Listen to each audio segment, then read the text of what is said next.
One day, as a large crowd gathered to listen to Jesus, he told the story of a farmer who went out to sow seed. As he sowed the seed, some of it landed on a path. That seed didn't grow. It was quickly trampled on or eaten by birds.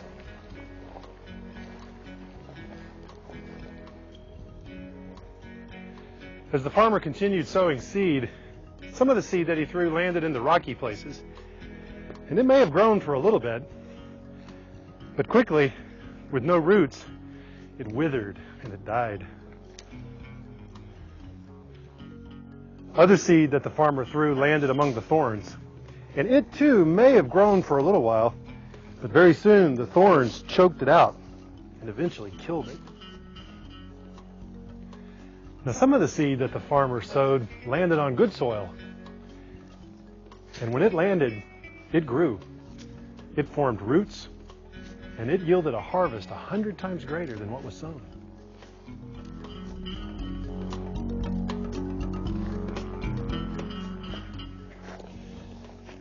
After Jesus finished telling the story, he then explained the story to the people that were listening to him. He said that the sower represents us, and the seed represents his word. Remember that the first kind of soil that the seed fell on was the path. And very quickly in the story, birds came and ate the seed, or the seeds were trampled on. Jesus wanted us to understand that this represents Satan coming and taking the seed that has been planted in the hearts of people, taking it away from them so that it cannot be received and they cannot be saved.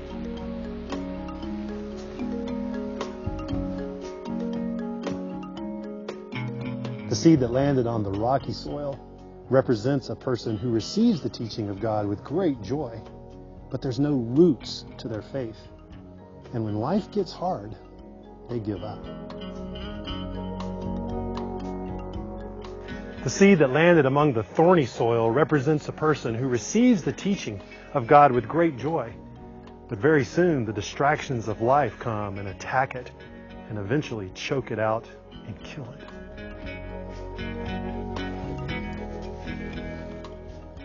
The seed that landed on the good soil, it represents a person who is ready to receive the teaching of God. As they receive it, it takes root in their heart and it begins to grow.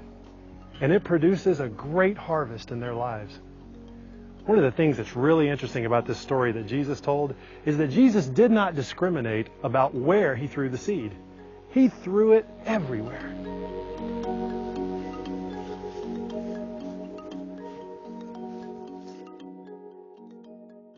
Just as Jesus threw those seeds everywhere, we at Worldwide Youth Camps do the exact same thing with orphans and at-risk kids in Russia and Ukraine.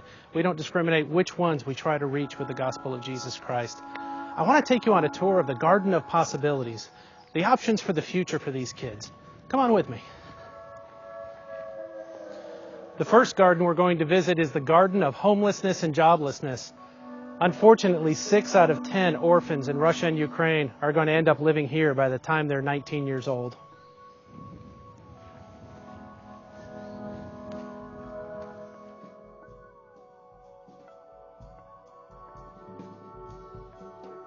This is the Garden of Addiction. By the time they're 3 years out of the orphanage, 60% of the children will be addicted to alcohol or drugs.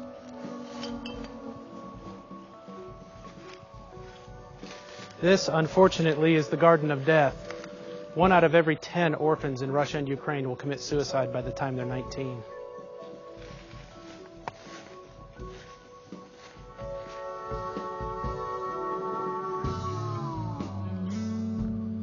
At Worldwide Youth Camps, we want to guide the children into the garden of hope and faith in Jesus Christ. This is where they can live and thrive and grow for the rest of their lives. In order to get here, they have to avoid the other 3 gardens.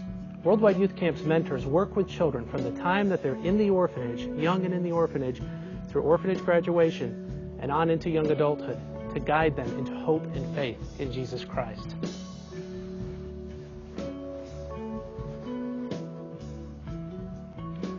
I want to thank you for taking the time to come to this virtual Harvesters Gathering for Worldwide Youth Camps. Thank you for listening to us and the stories that we've told.